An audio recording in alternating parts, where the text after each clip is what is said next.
Assalamualaikum warahmatullahi wabarakatuh.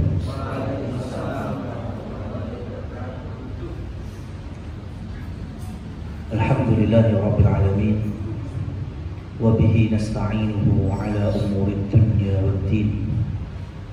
Asyhadu an la ilaha illallah wahdahu la syarika lahu, wa asyhadu anna Muhammadan abduhu wa rasuluh. يا أيها الذين آمنوا اتقوا الله وقولوا قولا سديدا يصلح لكم أعمالكم ويغفر لكم ذنوبكم ومن يطع الله ورسوله فقد فاز فوزا عظيما. اللهم إنا نسألك علما نافعا ورزقا طيبا وعملا متقبلا. ربنا زدنا علما. أما بعد. Teman-teman semuanya, semoga Allah Subhanahu wa taala muliakan kita. Alhamdulillah, pagi ini kita bisa kembali bermajlis dalam rangka melakukan ketaatan, bertaqarrub, mendekatkan diri kepada Allah melalui jalan thalabul ilmi. Kita ambil pelajaran, entah itu satu ayat, satu hadis sebagai bekal dan sebagai bentuk keyakinan kita bahwa kita ini betul-betul orang yang beriman. Jangan sampai kita ini mengambil contoh dari iblis. Iblis itu sebelum Allah murkai bergelar alimus samawat. Jadi di atas langit sana iblis itu berstatus alimus samawat, makhluk langit yang paling alim. Itu sebelum Allah murkai. Tapi kan ujung-ujungnya kan dapat gelar menyakitkan, menyedihkan, laknatullah, makhluk yang terlaknat, disebabkan satu perkara saja, ketika ingkar dari perintah Allah, berlandaskan kesombongannya. Nah itu ya, sehingga kalau di langit ada iblis, di bumi juga ada Qarun. Ketika Allah berikan dunia, dia pegang, jabatan dia peroleh, manusia berbangga-bangga ya, menyanjungnya, sampai kemudian bertanya-tanya apa kunci suksesnya. Jawabannya Qarun adalah innama utitu min ilmin indi. Ini semuanya datang karena ilmuku, skillku. Sombong. Maka ini yang kita khawatirkan. Jangan sampai kita ini ahlus syahadah, muslim muslimah, tapi karena tidak pernah disirami hati yang tidak pernah dapat siraman rohani, keras, zahirnya muslim, zahirnya muslimah, tetapi jiwanya penuh dengan kesombongan. Lupa kalau kita ini hakikatnya ada pada takdir Allah Subhanahu wa taala, ada pada genggaman jari jemari Allah Subhanahu wa taala. Nah, Teman-teman yang dirahmati oleh Allah Subhanahu wa taala, Nabi kita Muhammad sallallahu alaihi wasallam,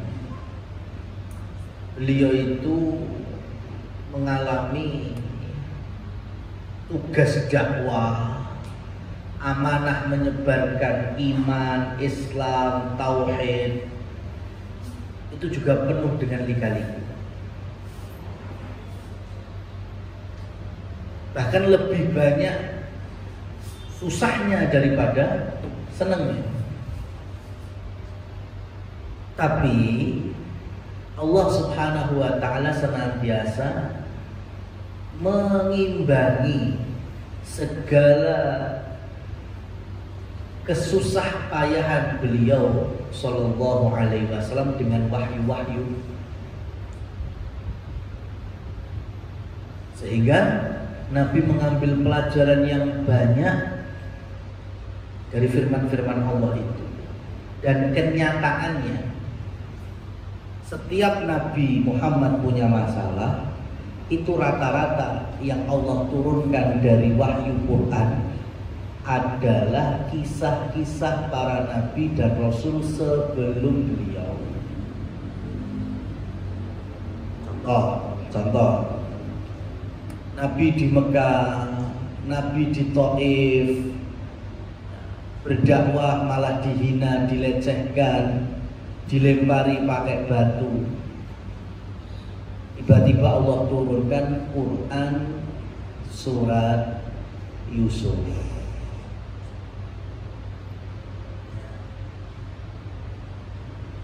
Sehingga Nabi Shallallahu Alaihi Wasallam mendapatkan pelajaran di sana. Oh, sebelumku ada Yusuf alaihissalam, juga dapat cobaan dari saudara-saudaranya. Aku pun juga dapat hinaan dari saudara-saudara keluargaku dari Quraisy. Ketika Nabi SAW mendapatkan bentuk-bentuk kezaliman baik kepada diri beliau dengan para sahabat, sampai ada penyiksaan dan jatuh korban, Rasulullah SAW mendapatkan wahyu turunnya ayat-ayat yang mengisahkan Nabi Musa alaihissalam, sehingga kemudian beliau bisa mengatakan Fir'aunku lebih dahsyat daripada Fir'aunnya Musa.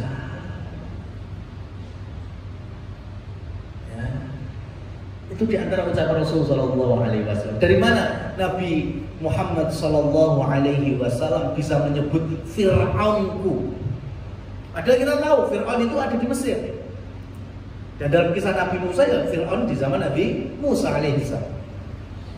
Tapi Nabi kita mengatakan Fir'aunku lebih dahsyat daripada Fir'aunnya Musa. Siapa yang dimaksud oleh Rasulullah SAW? Abu Jahal.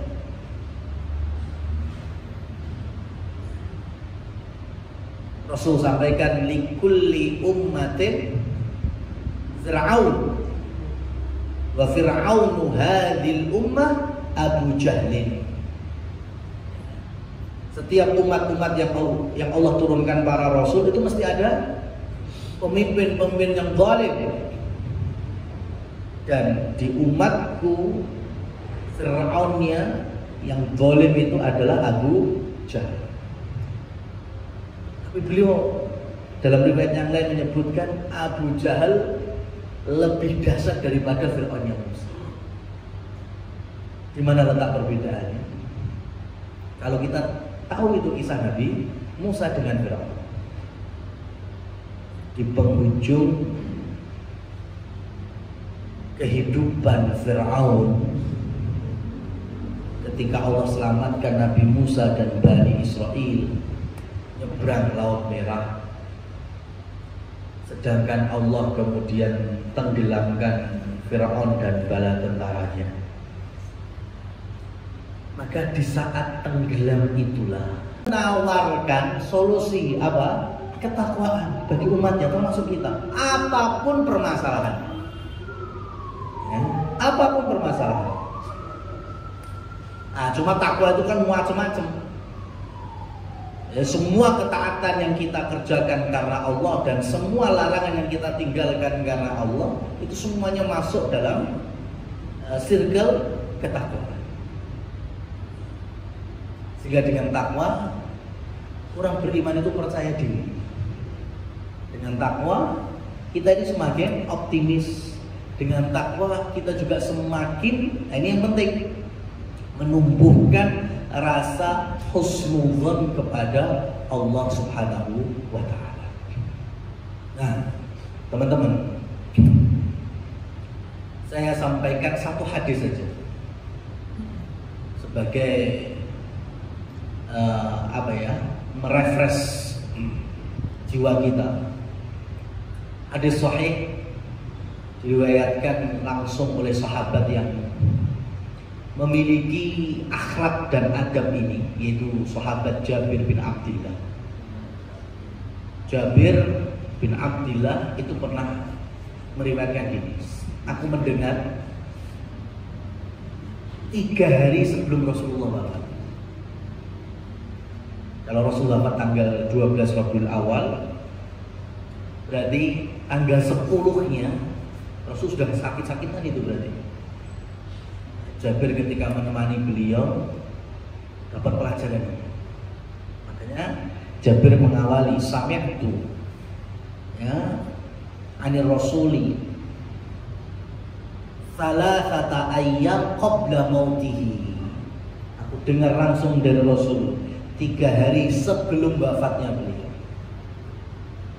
Nabi SAW bersabda, la yamutanna ahadukum illa wa huwa yuhsinu dhanni billah. La yamutanna ahadukum, jangan sampai di antara kalian, yaitu umatnya ini, meninggal dunia dalam kondisi dia melepaskan rasa husnudzon, berprasangka baik kepada Allah Subhanahu wa Ta'ala.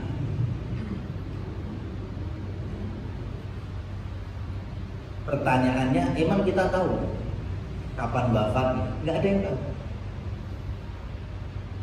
Tapi Rasul menyampaikan, jangan sampai kalian meninggal ya kecuali kalian punya rasa husnudzon billah. Dan kita semua tidak tahu kapan meninggal. Berarti setiap saat jangan sampai melepaskan husnudzon billah. Apapun kondisi. Sekarang ya Allah, saya kemarin itu ketemu sama kawan saya dari Makassar, di Mekah. Itu pertemuan sebelumnya qabla Ramadan. Pertemuan terakhir ya kemarin itu di Mekah dalam kondisi rambutnya putih kabeh. Ya, antara Ramadan sampai kemarin itu kan masih berapa bulan ya?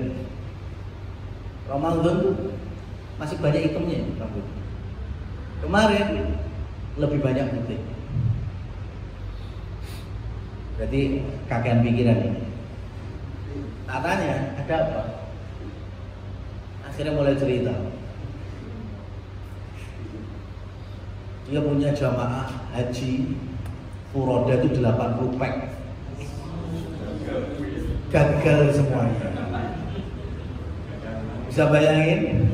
Dan itu punya tanggung jawab refund biaya kepada para jamaah. Pakai diurus ke Arab.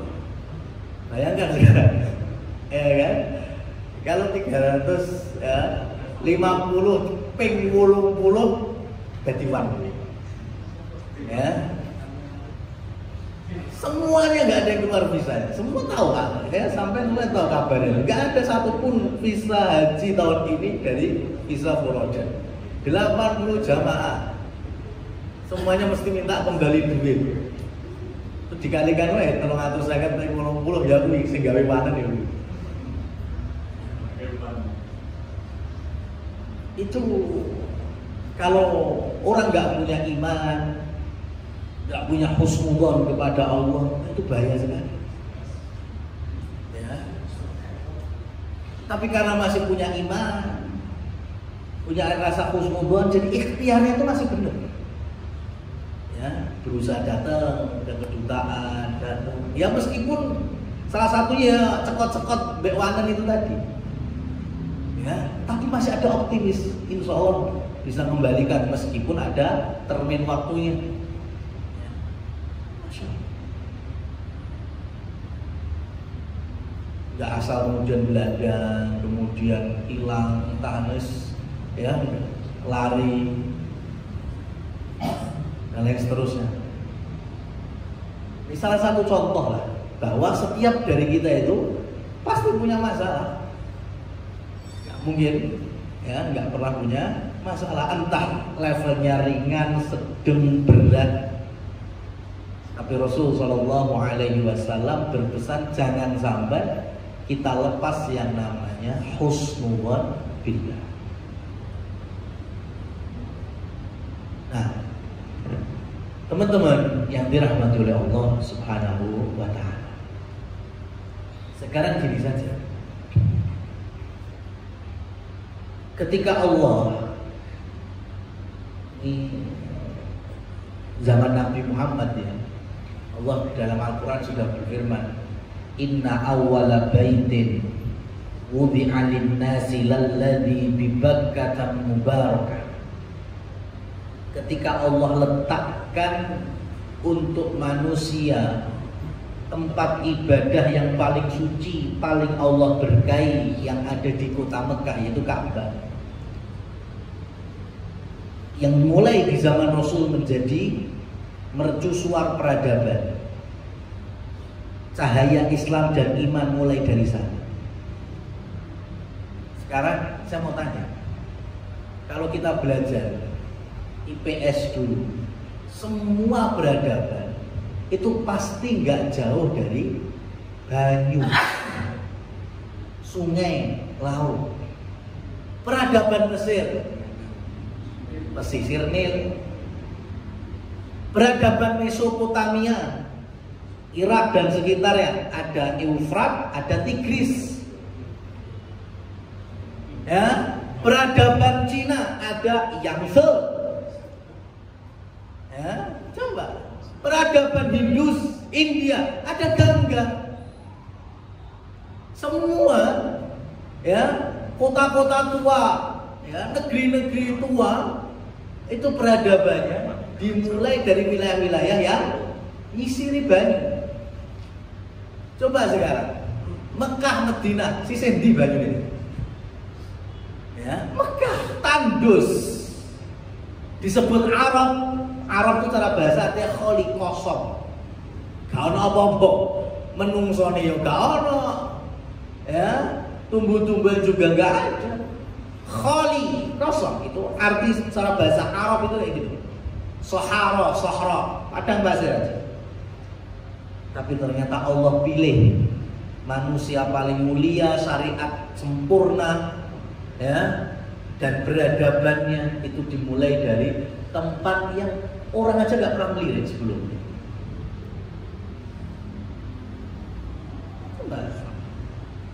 Dimulai nanti ketika Nabi Ibrahim membawa istrinya Hajar dan bayinya Ismail, itu mulai dari situ. Adanya pemukiman karena mulai nantinya ada Zamzam. Sebelum nggak ada pikiran orang lewat situ, hidup di situ. Apa manfaatnya? Apa namanya? Hasil buminya dan seterusnya, nggak ada yang tahu. Tapi ketika Islam punya husnudzon billah dan kemudian kepercayaan diri bahwa hakikatnya adalah keberkahan, maka hari ini sehingga menjadi kota yang dikenal sebagai Makkah atau Bakkah, artinya menyedot. Ditafsirkan oleh beberapa ahli ilmu, menyedot dalam makna pertama menyedot manusia ke sana. Dengan jamaah haji, jamaah umroh, ya, min fajjin amik, dari seluruh penjuru wilayah ke sana. Ini tafsir yang pertama. Tafsir yang kedua, menyedot dosa-dosa untuk kemudian lahirlah ampunan dan pahala dari Allah Subhanahu wa taala. Bagaimana sabda Rasul, al-hajj atau al-umrah ilal umrah kafarah. Haji kemudian diiringi antara umrah satu dengan umrah berikutnya sebagai kafarah, ya, pengguguran dosa. Ini salah satu makna Makkah, itu menghisap dosa-dosa orang-orang beriman yang bertaubat, melakukan ketaatan, ya, di tanah suci, memakmurkan masjid, Masjidil Haram dan lain seterusnya.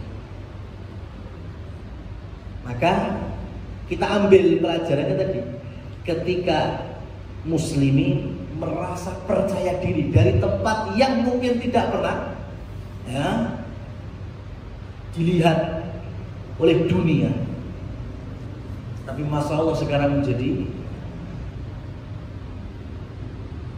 dan kayaknya sih bukan masalah dalil-dalil ayat atau hadisnya saja, bahkan ilmu pengetahuan pun sekarang sudah mulai meyakini kalau sebetulnya kota suci kita ini, Mekah, itu menjadi pusat dunia.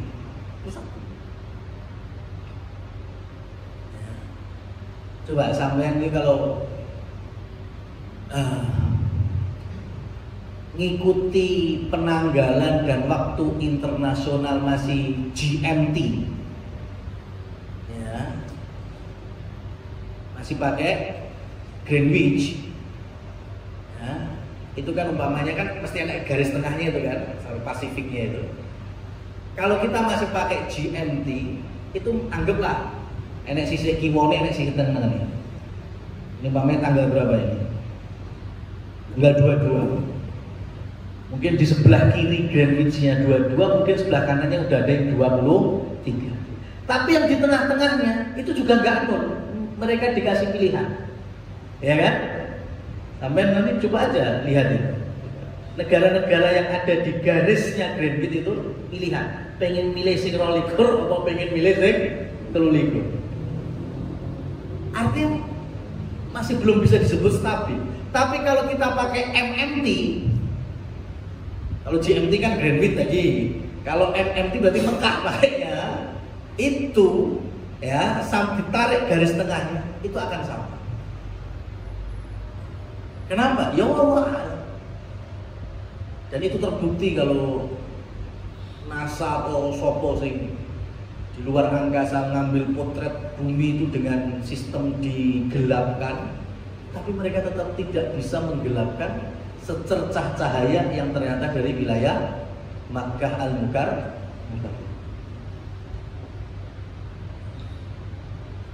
Karena dari Nabi Adam dilanjutkan Nabi Ibrahim dalam hal membangun Ka'bah, ya, kemudian dimuliakan dari zaman ke zaman sampai zaman Nabi Muhammad SAW, tidak bisa dinafikan bahwa ini wilayah istimewa yang Allah hujani keberkahan.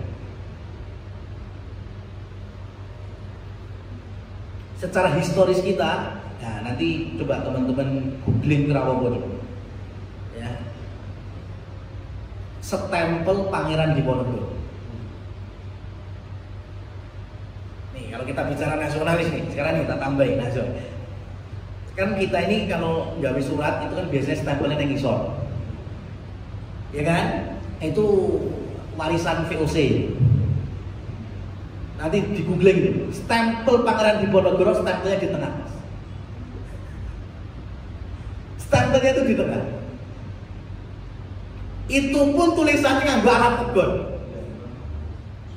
Ya. Makanya orang-orang penjajah Londo, VOC itu mereka karena nggak punya iman ya.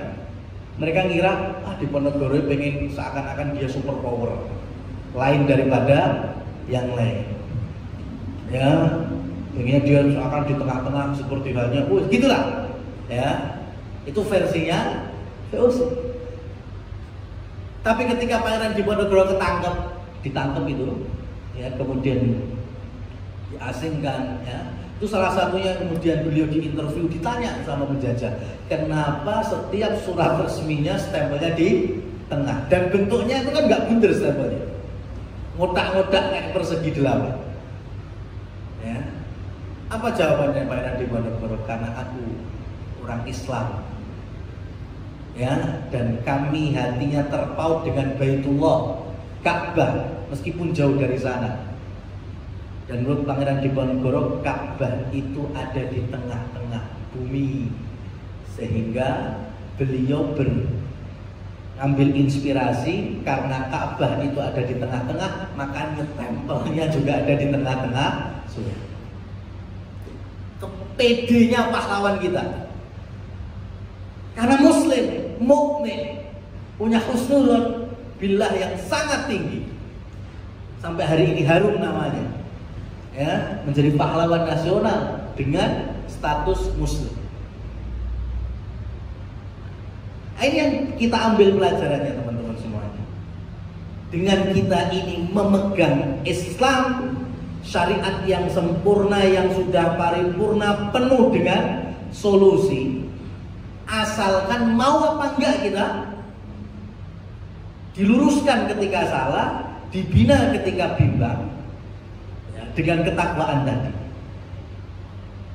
Cuma memang nggak ada, ya, tiba-tiba kemudian langsung sing awali susah langsung seneng, sing awali ya sempit langsung jembar. Ya nggak seperti itu. Semuanya pasti ada ujiannya dalam bertakwa, ya, dalam berhusnudzon billah. Tapi setidaknya selagi kita di jalurnya ini, insya Allah,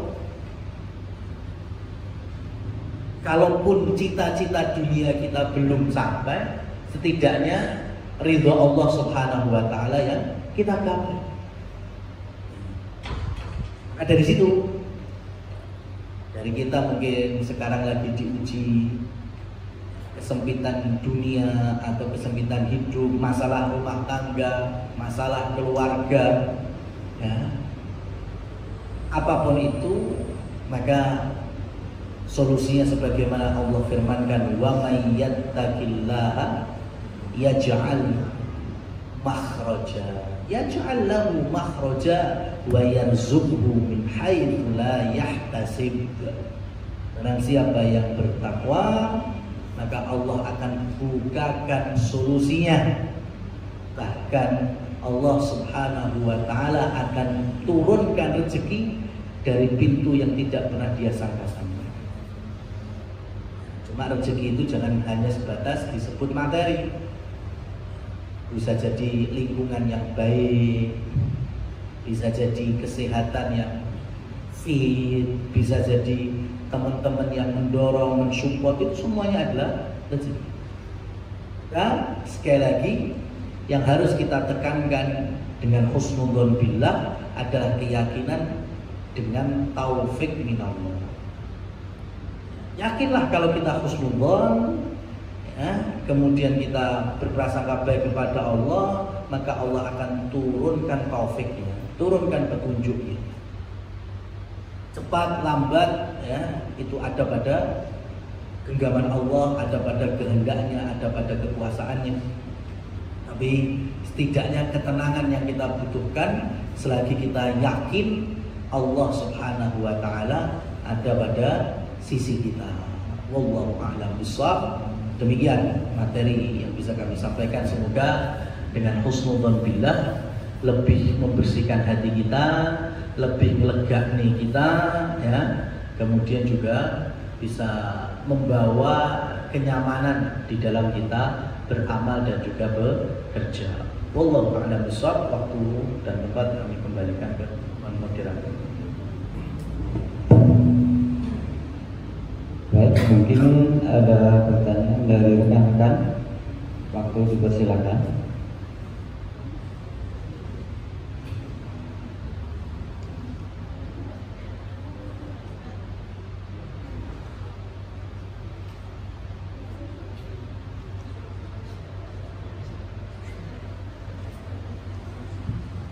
Kalau tidak ada, kita akhiri saja.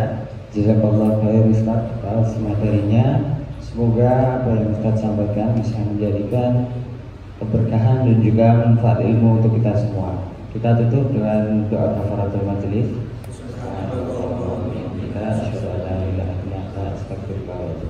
Wassalamualaikum warahmatullahi wabarakatuh. Waalaikumsalam.